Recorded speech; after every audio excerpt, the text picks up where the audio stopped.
All right, we are going to read this together, and then you are going to answer some questions. So I'll read this aloud while you follow along.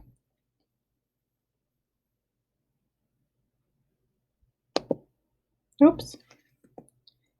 All right. Section 1, From the Old Stone Age to the New Stone Age. Most people lived in the Neolithic Age, settled in fertile areas near sources of water. The Old Stone Age, or the Paleolithic Age, the first period of the Stone Age, called the Old Stone Age, from about 2 million years ago, about 8,000 BCE, began about 2 million years ago with the first tooth making hominids and lasted until about 800 BCE. It was during this time period that early modern humans developed. The like of the hominids before them, early humans were hunter gatherers. They wandered from place to place, hunting animals and gathering plants for food. Often they took shelter in caves. Prehistoric painters left cues about their way of life. The New Stone Age, or the Neolithic Age, the later part of the Stone Age called the New Stone Age, lasted from about 8,000 BCE to 3,000 BCE, when people who were settled to farm and produce their own food.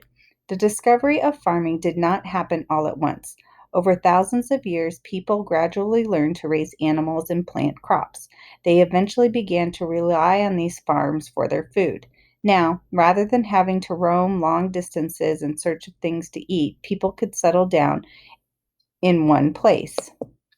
The Neolithic Stone Age began around 800 BC and lasted until about 300 BCE, when people learned to make tools of metal instead of stone.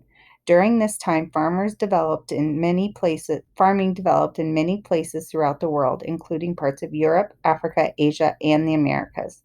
Many Neolithic settlers were located in the Fertile Crescent, an arc-shaped region in southwestern Asia with rich soil. Most of the Mediterranean Sea, where the land was fertile, good for growing crops. Here, people built towns such as Jericho, Kat Hoyok. It's a Neolithic town discovered in central Turkey, and Jarmo. People in settlements like these lived very different lives from early hunter-gatherers. They could now concern themselves with other matters such as building permanent shelters and forming larger communities. They could make better tools and clothing, and they could swap items that they had with other communities to get things they lacked. As you will see, as you will see, there are changes these changes made life safer and more comfortable and more interesting.